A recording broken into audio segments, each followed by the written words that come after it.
rare, on en fait 1, 2, 3, 4 par an grand max. Ils sont tous marqués. J'ai pas beaucoup fait la fête cette année.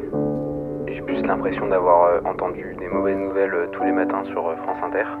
Et ce genre de festival, ça me rappelle qu'on est dans un pays où on peut faire la fête pendant 4 jours en pensant à quasiment rien d'autre qu'à ça. J'ai tendance à être assez solitaire dans le reste de ma vie.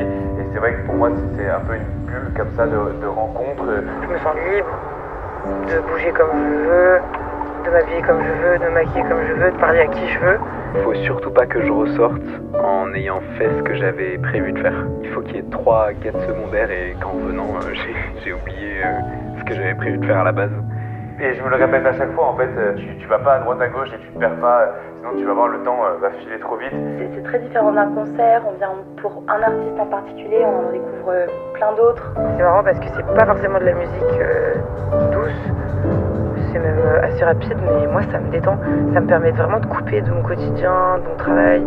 Si t'arrêtes 10 minutes de marcher en meute pour vagabonder tout seul, y a un mec qui va venir te voir pour te demander où tu vas, et tu vas finir par aller voir un set avec lui que t'avais complètement zappé.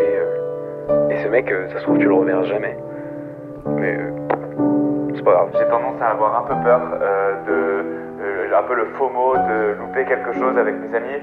Ça me rassure d'avoir potentiellement une personne à côté de moi parce qu'il y avait ces lieux qui étaient immenses. On arrive quand on veut, il y a toutes les équipes qui sont là pour que ça se passe au mieux aussi. Donc, Et ça me rapproche des gens que j'aime, donc c'est hyper important pour moi d'en faire, d'aller à des festivals. Faut aller à des festivals.